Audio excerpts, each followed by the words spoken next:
Hello दोस्तों, स्वागत है आपका मेरे यूट्यूब चैनल परीक्षा प्लान में। तो कैसे हैं आप लोग? आई होप अच्छे होंगे। तो चलिए आज की ईवीएस की प्रैक्टिस को शुरू करते हैं। सभी प्रश्न महत्वपूर्ण हैं, तो कृपया वीडियो में अंत तक बने रहिए। वीडियो देखने के बाद यदि आपको अच्छा लगे तो वीडियो को लाइक और शेयर कीजिएगा, और यदि आप चैनल पर नए हैं तो चैनल को सब्सक्राइब कर लीजिए। तो चलिए शुरू करते हैं आज की वीडियो को और आते हैं महत्वपूर्ण प्रश्नों पर। तो पहला प्रश्न दिया गया है, कांसा यानी ब्रॉन्ज एक मिश्र धातु है जिसे निम्नलिखित में से किन्हें पिघलाकर बनाया जाता है। पहले भी प्रैक्टिस में ये प्रश्न आ चुका है।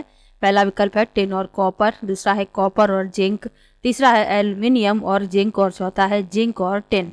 तो कांसा यानी ब्रॉन्ज एक मिश्र धातु है और इसे टिन और कॉपर को पिघलाकर बनाया जाता है। पहला विकल्प इसमें सही है। अगला प्रश्न है, टूटता तारा यानी उल्का है। पहला विकल्प है एक समान गति से चलने वाला तारा, दूसरा है एक चमकता पिंड जो वायुमंडल में एक समान गति से चलता है, तीसरा है एक तारा जिसके एक सिरे पर पूंछ होती है, और चौथा है उल्काव जो वायुमंडल में प्रवेश करते ही आग पकड़ लेता है।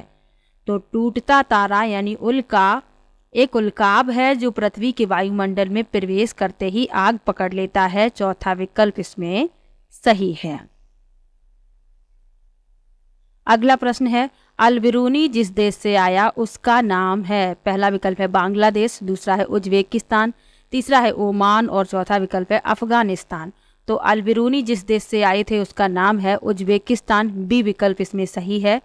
और इनकी एक पुस्तक आपको याद रखनी है, किताब उल हिंद, और ये अरबी भाषा में लिखी गई है, तो ये भी आपको याद रखना है। अगला प्रश्न देखते हैं,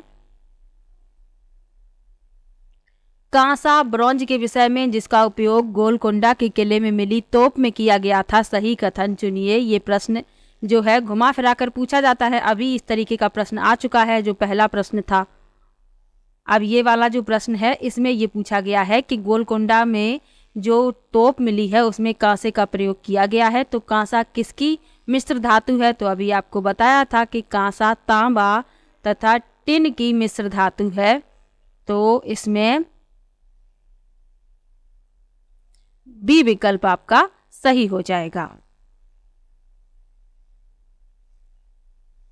बी विकल्प इसमें आपका सही हो जाएगा। कांसा कॉपर तथा टिन की मिश्र धातु है। प्रश्न जो है घुमा फिरा कर पूछा जाता है, तो आपको समझ लेना है कि किस तरीके से प्रश्न पूछे जाते हैं। अगला प्रश्न है, एक ही तरह की फसल बार बार उगाने से और बहुत से रसायनों के उपयोग करने में मृदा, पहला विकल्प है बंजर हो जाती है, दूसरा है किसी विशेष फसल के लिए उपयोगी बन जाती है, तीसरा है सिंचाई के लिए उपयुक्त बन जाती है, और चौथा है उर्वर यानी उपजाऊ बन जाती है। तो यदि एक ही फसल को बार बार उगाया जा रहा है तो जो मृदा है वह बंजर हो जाती है। पहला विकल्प इसमें सही हो जाएगा। तो इसीलिए फसल चक्र को अपनाया जाता है, एक के बाद दूसरी फसल उगाई जाती है, क्योंकि यदि एक ही फसल को बार बार उगाया जाएगा तो मृदा बंजर हो जाएगी, फिर उसमें कोई भी फसल अच्छी तरीके से उत्पादित नहीं होगी। पहला विकल्प इसमें सही हो जाएगा। अगला प्रश्न देखते हैं, लिखा है निम्नलिखित में से लेह और लद्दाख के मकानों की विशिष्टताएं चुनिए। पेड़ों के तनों से बनी लकड़ी की ढालू छतें, दूसरा है निचली मंजिल में कोई खिड़की नहीं, पत्थर मिट्टी और चूने से बनी मोटी दीवारें, लकड़ी के फर्श। तो लेह और लद्दाख के घरों की विशेषताएं मैं काफ़ी बार आप लोगों को बता चुकी हूँ, डिटेल में भी पढ़ा चुकी हूँ कि वहाँ पर 2 मंजिला घर बनाए जाते हैं। जो नीचे वाली मंजिल होती है उसमें कोई भी खिड़की नहीं होती है, और वहाँ पर जानवरों और ज़रूरी सामान को रखा जाता है। ऊपर वाली जो मंजिल होती है उसमें घर के सभी सदस्य रहते हैं, और ऊपर जाने के लिए लकड़ी की सीढ़ी का इस्तेमाल किया जाता है, और फर्श जो होते हैं वो भी लकड़ी के बनाए जाते हैं। तो निचली मंजिल में कोई खिड़की नहीं, पत्थर मिट्टी और चूने से बनी मोटी दीवारें और लकड़ी के फर्श, ये लेह और लद्दाख के घरों की विशेषताएं हैं। बी सी डी इसमें सही है। पहला विकल्प इसमें सही हो जाएगा। अब पेड़ के तनों से बनी लकड़ी की ढालू छतें, तो ऐसी छतें बनाई जाती हैं असम के मकानों में, क्योंकि वहाँ पर बारिश होती है, तो इस तरीके की घर वहाँ पर बनाए जाते हैं। और मनाली में पत्थर और लकड़ी के घर बनाए जाते हैं, वहाँ भी बारिश होती है और बर्फबारी भी होती है। राजस्थान में मोटी दीवारों वाले घर बनाए जाते हैं और मिट्टी से दीवारों को लीपा जाता है, और जो छतें होती हैं वो कटीली झाड़ियों की बनाई जाती हैं। तो इस तरीके से आपको सभी राज्य जिनसे प्रश्न पूछे जाते हैं उनके घरों की विशेषताएं याद रखनी है। अगला प्रश्न देखते हैं। तरुण भारत संघ नामक समूह संबंधित है। पहला विकल्प है विशेष रूप से सक्षम बच्चों को सिखाने में मदद करने से। दूसरा है स्कूलों में दोपहर का पका हुआ भोजन उपलब्ध करवाने से। तीसरा है आर्थिक रूप से कमजोर वर्गों के बच्चों के लिए निःशुल्क कोचिंग कक्षाएं चलवाने से। और चौथा है पुरानी झीलें पुनर्निर्मित करने से। तो तरुण भारत संघ एक गैर सरकारी संगठन है। कहाँ का है? राजस्थान का। और इसका जो संबंध है वह पुरानी झीलों के पुनर्निर्माण से है। डी विकल्प इसमें सही हो जाएगा। अगला प्रश्न देखते हैं। सांपों के संदर्भ में सही कथन चुनिए। हमारे देश में केवल 4 तरह के जहरीले सांप पाए जाते हैं। नांग यानी कोबरा जहरीले सांपों का एक प्रकार है। जहरीले सांप के 4 खोखले दांत होते हैं। जब सांप किसी व्यक्ति को काटता है तो जहर इन खोखले दांतों से उसके शरीर में चला जाता है। सांप के कांटे की दवाई सांप के जहर से ही बनाई जाती है। अब सांपों के बारे में सही कथन बताना है।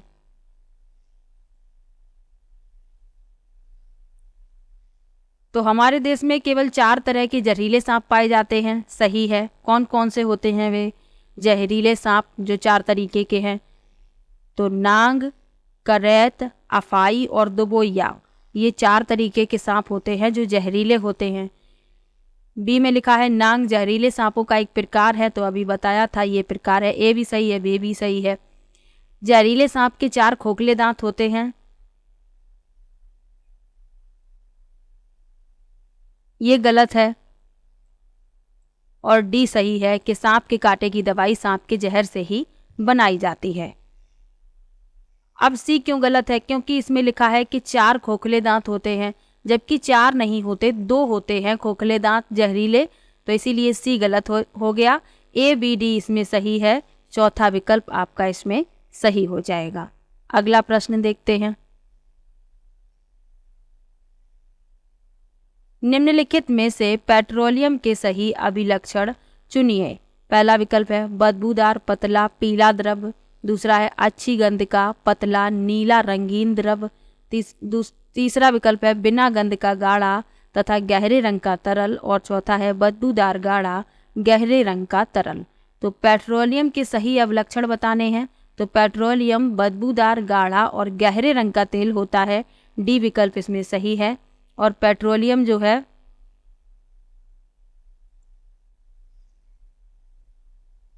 विभिन्न घटकों जैसे petroleum gas, petrol, diesel, paraffin, मोम आदि का मिश्रण होता है। तो ये भी आपको याद रखना है। डी विकल्प इसमें सही है। और पेट्रोलियम से इस तरीके का प्रश्न भी पूछ लिया जाता है कि पेट्रोलियम का उत्पाद है या कौन सा पेट्रोलियम से प्राप्त होता है। तो आपको याद रखना है पेट्रोलियम गैस, पेट्रोल, डीजल, चिकनाई वाला तेल, पैराफिन, मोम, ये सभी पेट्रोलियम से ही प्राप्त होते हैं। अगला प्रश्न देखते हैं। निम्नलिखित में से रोगों का वह समूह चुनिए जो मच्छरों से फैलता है। पहला विकल्प है मलेरिया, चिकनगुनिया, हैजा। दूसरा है डेंगू, मलेरिया, चिकनगुनिया। तीसरा है मलेरिया, हैजा, म्यादी बुखार। और चौथा है मलेरिया, डेंगू, हैजा। तो मच्छरों से फैलने वाला रोगों का समूह है डेंगू, मलेरिया, चिकनगुनिया। बी विकल्प इसमें सही है। मलेरिया की दवा सिनकोना पेड़ की छाल से बनाई जाती है। ये भी प्रश्न पूछा जाता है, तो आपको ये भी याद रखना है। अगला प्रश्न देखते हैं। मधुबनी चित्रों को बनाने के लिए चित्रकारों द्वारा उपयोग किए जाने वाले रंग होते हैं। पहला विकल्प है अति उत्तम गुणवत्ता के फाइबर पेंट। दूसरा है सोने चांदी को घोलकर बनाए गए पेंट। तीसरा है पिसे हुए चावल के रंगीन घोल। और चौथा है विशेष प्रकार से बने पोस्टर रंग। तो मधुबनी चित्रों को बनाने के लिए चित्रकारों द्वारा उपयोग किए जाने वाले जो रंग होते हैं वह पिसे हुए चावल के रंगीन घोल होते हैं। सी विकल्प इसमें सही है और इसमें प्राकृतिक रंगों का इस्तेमाल किया जाता है, तो ये भी आपको याद रखना है।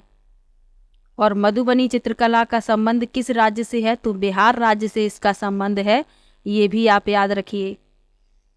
और जो पारंपरिक कलाकृतियां हैं उनके बारे में भी याद रखना है।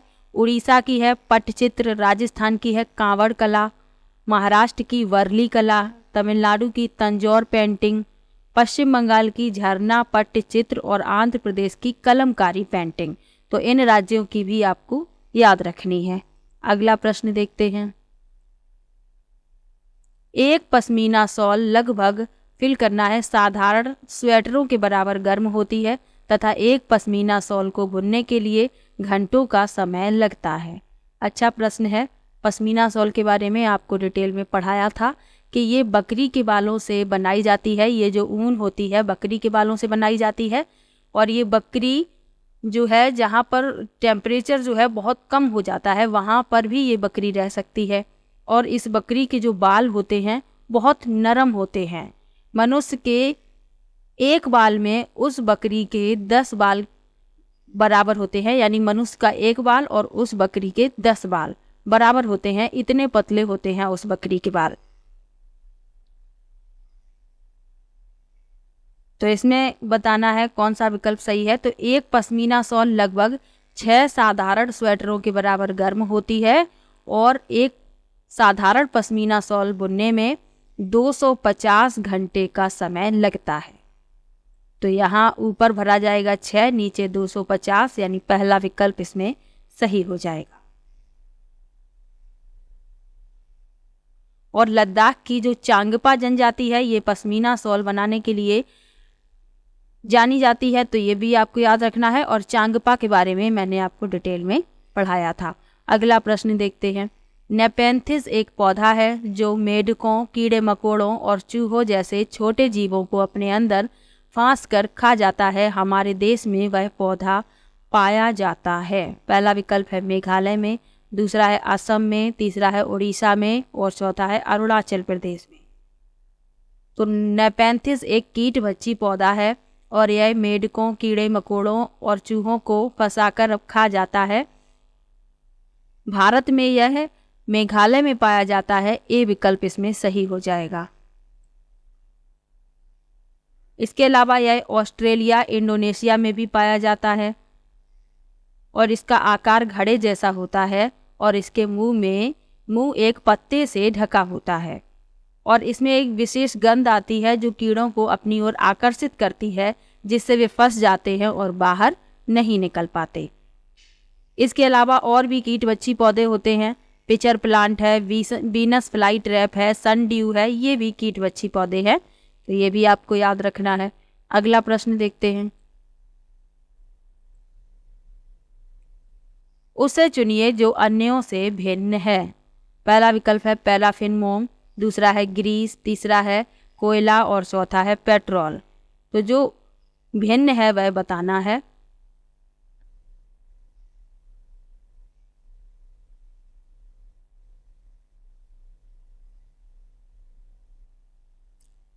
तो पैराफिन, मोम, ग्रीस और पेट्रोल ये तीनों ही पेट्रोलियम से प्राप्त होते हैं, लेकिन कोयला जो है पेट्रोलियम से प्राप्त नहीं होता। तो ये भिन्न है, तो यही आपको बताना था। सी विकल्प इसमें सही हो जाएगा। और पेट्रोलियम के बारे में अभी आपको बताया ही था। पेट्रोलियम के और उत्पाद कौन कौन से हैं? पेट्रोलियम गैस है, मिट्टी का तेल है, डीजल है, चिकनाई वाला तेल, पैराफिन, मोम, बिटुमेन, ये सभी ही पेट्रोलियम के ही उत्पाद हैं, लेकिन कोयला पेट्रोलियम का उत्पाद नहीं है। इसीलिए सी विकल्प इसमें सही हो जाएगा। अगला प्रश्न है, माउंट एवरेस्ट एक भाग है। पहला विकल्प है म्यांमार का, दूसरा है भारत का, तीसरा है तिब्बत का और चौथा है नेपाल का। तो माउंट एवरेस्ट जो है दुनिया की सबसे ऊंची चोटी है और यह नेपाल का भाग है। चौथा विकल्प इसमें सही हो जाएगा। इसे नेपाल में सागर माथा कहते हैं और तिब्बत में चोमो लुंगमा कहते हैं। तो ये भी आपको याद रखना है। और तेनजिंग नोर्गे और एडमंड हिलेरी पहले पुरुष थे जिन्होंने एवरेस्ट पर चढ़ाई की थी, और जंको ताबेई माउंट एवरेस्ट पर चढ़ने वाली पहली महिला थी। तो ये आपको याद रखना है। और भारत की पहली महिला बछेंद्री पाल हैं जिन्होंने एवरेस्ट पर चढ़ाई की थी, और अवतार सिंह चीमा पहले भारतीय पुरुष हैं जिन्होंने एवरेस्ट पर चढ़ाई की थी। तो ये आपको याद रखना है। अगला प्रश्न देखते हैं। उस वैज्ञानिक का क्या नाम है जिसने सर्वप्रथम मच्छर के पेट के अंदर ताक झांक की और यह सिद्ध किया कि मलेरिया मच्छर से फैलता है, तथा इस अनुसंधान के लिए दिसंबर 1902 में चिकित्सा के क्षेत्र में उन्हें नोबेल पुरस्कार दिया गया? पहला विकल्प है रोनाल्ड रोस, दूसरा है चार्ल्स डार्विन, तीसरा है ग्रेगोर मेंडल और चौथा है जॉर्ज मिरिस्टल।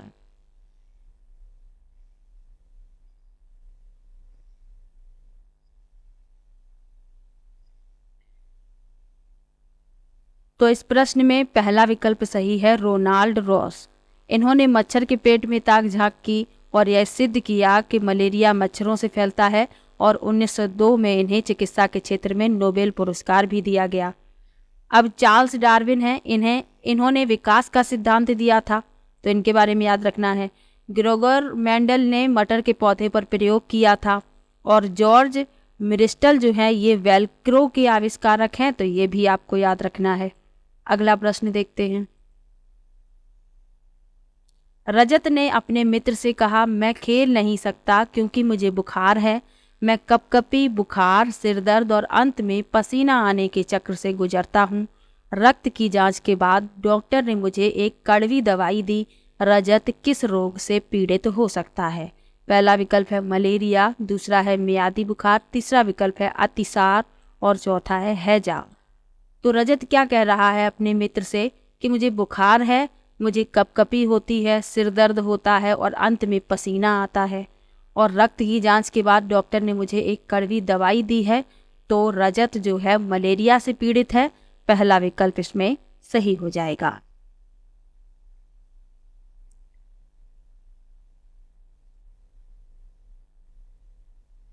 मियादी बुखार किससे फैलता है? ये जीवाणु जनित रोग है और यह दूषित पानी और भोजन से फैलता है।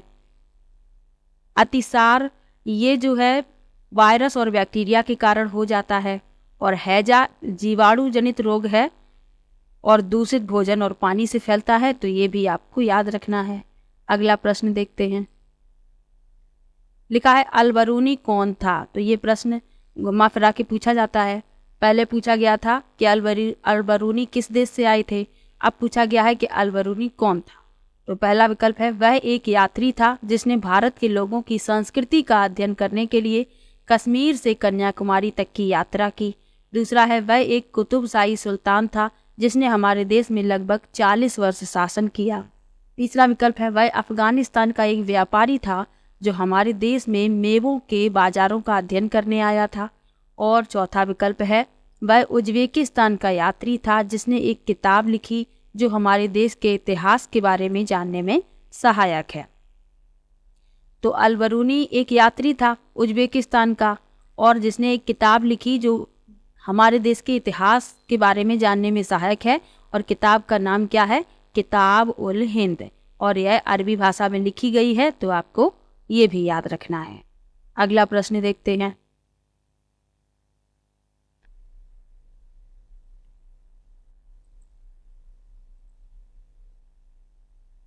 रात में जागने वाले जानवर हर चीज को, पहला विकल्प है केवल लाल रंग में देख सकते हैं, दूसरा है हर रंग में देख सकते हैं, तीसरा है केवल काली और सफेद ही देख सकते हैं, और चौथा है केवल हरे रंग में देख सकते हैं।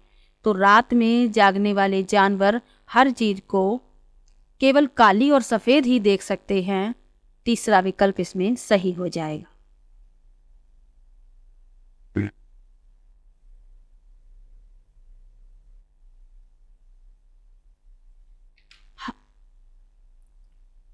अगला प्रश्न है पंखुड़ियों के अंदर फूल के बीच में कुछ पतली पाउडर जैसी रचनाएं दिखाई देती हैं जिन्हें कहते हैं।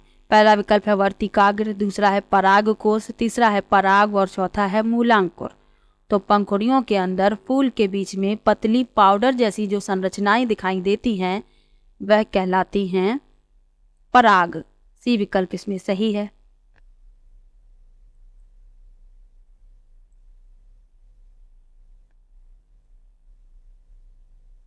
अब ये जो विकल्प लिखे हुए हैं ये क्या होते हैं? तो वर्तिकाग्र क्या होता है? फूल के मादा भाग के शीर्ष पर स्त्री केसर जहां पराग कण अंकुरित करते हैं तो वह वर्तिकाग्र कहलाता है। पराग कोश क्या है? पुरुष यौन कोशिकाओं का निर्माण करते हैं पराग कोश। और मूलांकुर क्या है? ये पौधे के भ्रूण का एक हिस्सा है जो एक जड़ में विकसित होता है और इसे भ्रूणी जड़ के रूप में भी जाना जाता है। तो इन सब के बारे में भी आपको याद रखना है। अगला प्रश्न देखते हैं।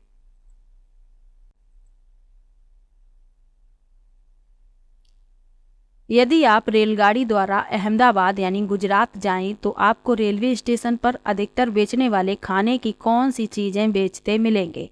पहला विकल्प है पूरी, साग तथा ठंडा दूध। दूसरा है ढोकला, चटनी, नींबू वाले चावल। तीसरा है छोले भटूरे तथा लस्सी। और चौथा है इडली चटनी तथा वड़ा चटनी।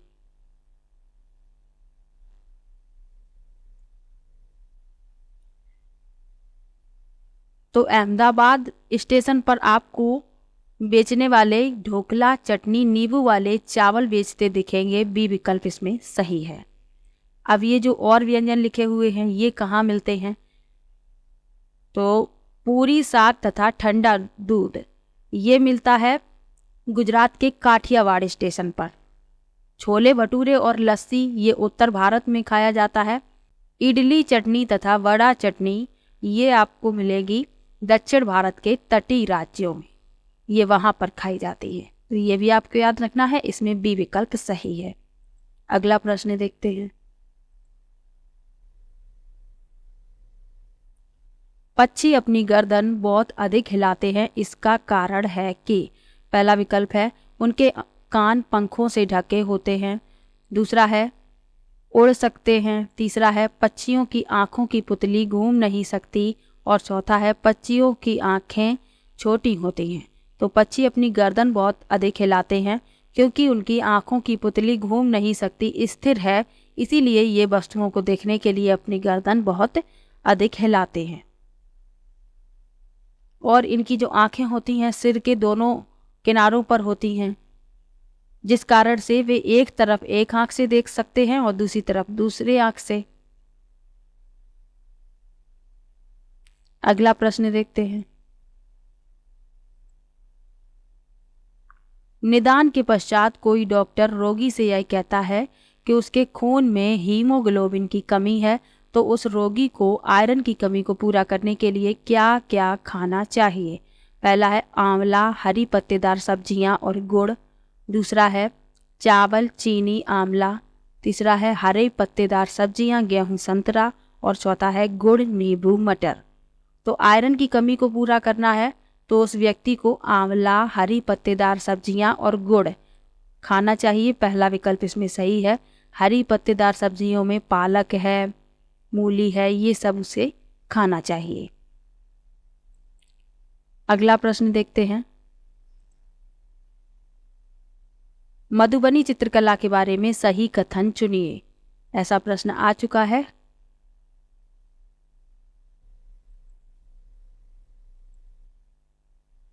पहला लिखा है इन चित्रों को बनाने में नील, हल्दी, फूल, पेड़ों के रंग आदि का इस्तेमाल किया जाता है। दूसरा है इन चित्रों में इंसान, जानवर, पेड़, फूल, पंछी, मछलियां आदि दिखाए जाते हैं।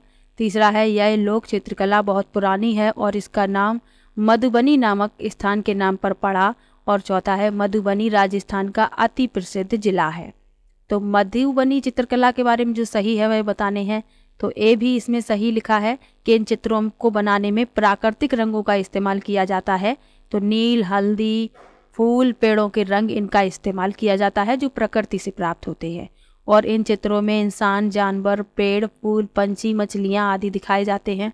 यह लोक चित्रकला बहुत पुरानी है और इसका नाम मधुबनी नामक स्थान के नाम पर पड़ा, ये भी सही है।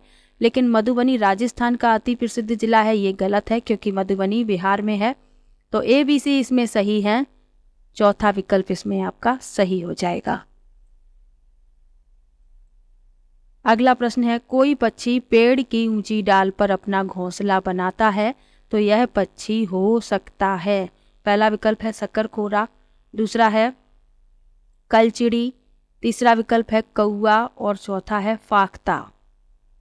तो पेड़ की ऊंची डाल पर घोंसला कौन बनाता है? तो पेड़ की ऊंची डाल पर घोंसला कौवा बनाता है। सी विकल्प इसमें सही हो जाएगा।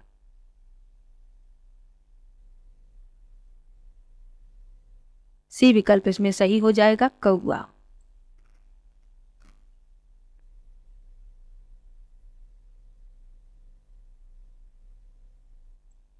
शकरखोरा अपना घोंसला कहाँ बनाता है?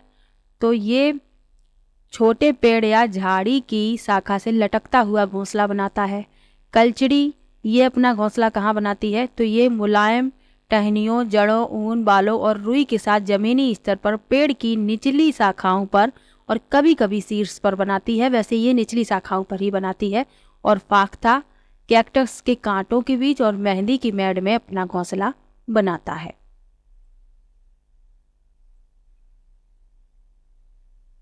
अगला प्रश्न है, रेगिस्तानी ओक के बारे में सही कथन चुनिए। लिखा है, यह पेड़ ऑस्ट्रेलिया में पाया जाता है। दूसरा है, यह एक विशेष प्रकार का पेड़ है जिसकी जड़ें टहनियों से लटकती हैं। तीसरा है, इस पेड़ की जड़ें जमीन में उस गहराई तक जाती हैं जब तक कि पानी तक ना पहुंच जाएं। और चौथा है, इस पेड़ के तने में पानी जमा होता रहता है और स्थानीय लोग पतले पाइप का उपयोग करके इस पानी को पीते हैं। तो रेगिस्तानी ओक के बारे में सही कथन है कि यह पेड़ ऑस्ट्रेलिया में पाया जाता है। यह एक विशेष प्रकार का पेड़ है जिसकी जड़ें टहनियों से लटकती हैं। ये गलत है। इस पेड़ की जड़ें जमीन में उस गहराई तक जाती हैं जब तक पानी तक ना पहुंच जाए और इसके तने में पानी इकट्ठा हो जाता है और स्थानीय लोग पतले पाइप का उपयोग करके इस पानी को निकाल लेते हैं और पीते हैं। तो ACD इसमें सही है, B विकल्प इसमें सही हो जाएगा। अगला प्रश्न देखते हैं, अबू धाबी के विषय में सही कथन चुनिए। लिखा है, यह रेगिस्तानी इलाके में है। अबू धाबी में पानी पेट्रोल से महंगा है। तीसरा है, यहाँ की स्थानीय भाषा अरबी है। और चौथा है, अबू धाबी की मुद्रा दीनार है।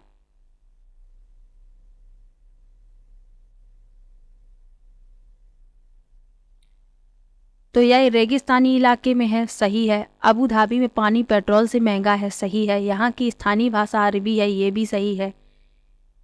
लेकिन यहाँ की मुद्रा दीनार है, ये गलत है क्योंकि यहाँ की मुद्रा दिरहम है, UAE दिरहम। तो ABC इसमें सही है, D विकल्प इसमें सही हो जाएगा।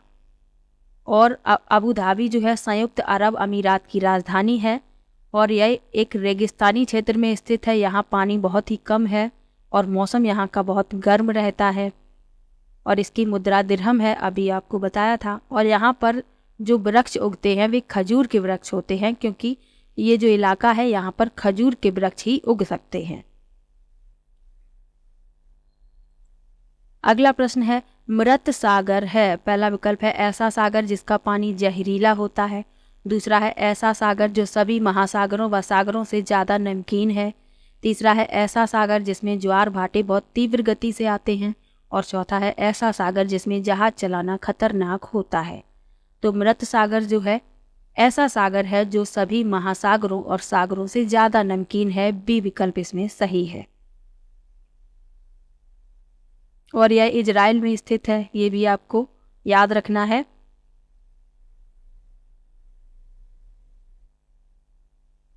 और इसमें नमक की अधिकता है, यानी नमकीन है इसका पानी, तो इसका जो घनत्व है बहुत अधिक है और यहाँ पर तैरने पर आप डूबेंगे नहीं क्योंकि घनत्व इसका बहुत ही अधिक है। अगला प्रश्न देखते हैं। लिखा है, ब्रेल लिपि के बारे में नीचे दिए गए कथनों का अध्ययन कीजिए। ब्रेल को मोटे कागज पर बिंदु बनाकर लिखा जाता है। यह लिपि 8 बिंदुओं पर आधारित है। तीसरा है, बिंदुओं की पंक्ति किसी नुकीले औजार से बनाई जाती है। इसे उभरे बिंदुओं पर हाथ फेरकर पढ़ा जाता है। तो ब्रेल को मोटे कागज पर बिंदु बनाकर लिखा जाता है, सही है। बिंदुओं की पंक्तियां किसी नुकीले औजार से बनाई जाती हैं, ये भी सही है। इसे उभरे बिंदुओं पर हाथ फेर कर पढ़ा जाता है, ये भी सही है। लेकिन यह 8 बिंदुओं पर आधारित है, ये गलत है, क्योंकि यह 6 बिंदुओं पर आधारित है। इसीलिए दूसरा इसमें गलत है, पहला, तीसरा और चौथा इसमें सही हो जाएगा। तो पहला विकल्प इसमें सही हो जाएगा। तो आज की वीडियो में कुल 29 प्रश्न लिए थे। किसी भी प्रश्न में आपको डाउट हो तो कमेंट बॉक्स में ज़रूर लिखिएगा। मिलते हैं नेक्स्ट वीडियो में। और जब अभी तक मैंने जितने भी हैंड रिटन नोट्स के टॉपिक पढ़ाई है, उन टॉपिक में आपको किसी भी प्रकार का डाउट हो तो आप कमेंट बॉक्स में ज़रूर लिखिएगा।